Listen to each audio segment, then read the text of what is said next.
आपका अपना पसंदीदा 5 टाइम वेब चैनल। माशाल्लाह तमाम सुठो सर। सर ॿियो बि हिकिड़ो सुवाल आहे, अक्सर असांजा नौजवान जेके सिखनि था मौसीक़ी ऐं उहे जल्दी कोशिशि कंदा आहिनि त असां ट्रैक ते वञी ॻाए ऐं मीडिया ते पॉपुलर थियूं, पर उन जे लाइ राग ज़रूरी आहे सिखणु। त उन्हनि जे नौजवाननि जेके अॼुकल्ह सिखनि पिया उन्हनि खे तव्हां एज़ अ वकार मल्लाह कहिड़ो मैसेज ॾींदो? कॾहिं ईअं थींदो आहे त इंसान खां कुझु शयूं एक्सीडेंटली थी वेंदियूं आहिनि, उहो मशहूरु थी वेंदो आहे, हुनजो कोई हिकिड़ो कलाम हली वेंदो आहे, हुनखे समाज में माण्हू सुञाणणु लॻंदा आहिनि।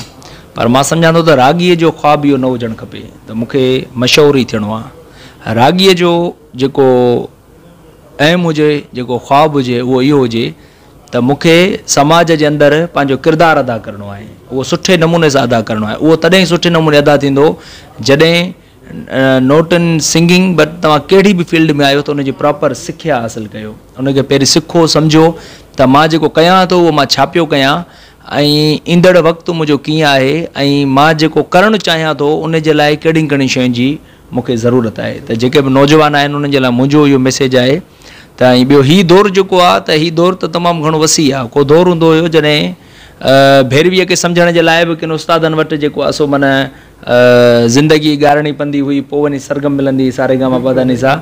त हीउ दौरु अहिड़ो आहे जो तव्हांजे हथनि में, तव्हांजी हिन मोबाइलुनि में हज़ारे उस्ताद ऐं हज़ारे लेसन ऐं हज़ारे जेको आहे सो सिखिया ॾींदड़ माण्हू, वेबसाइट्स, प्लेटफॉर्म्स मौजूदु आहिनि जिन ते वञी करे माण्हू राग खे प्रॉपर वे सां सिखी सघे थो। त पोइ मां नौजवाननि खे चाहींदुमि त पंहिंजे कंहिं बि गुरू, उस्ताद या तव्हां टीचर खां सिखो पिया, पर पंहिंजे हिननि शयुनि खे प्रॉपर वे सां इस्तेमालु कयो। मूं पंहिंजी ज़िंदगी में हिननि खे इस्तेमालु कयो आहे। वकार मल्लाह साहिबु, तव्हां असांजे नाज़रीन खे हींअर कंहिंजो कलाम पिया ॿुधायो?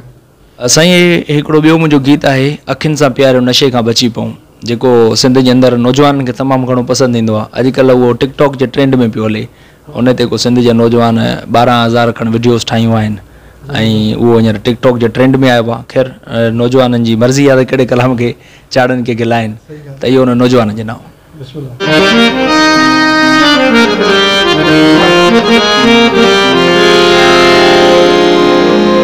अखियुनि सां प्यारियो नशे खां बची पऊं, अखियुनि सां प्यारियो नशे खां बची पऊं, वठो दिलि सां खां खफ़े खां बची पऊं, अखियुनि सां प्यारियो नशे खां बची पऊं, अखियुनि सां प्यारियो नशे खां बची पऊं।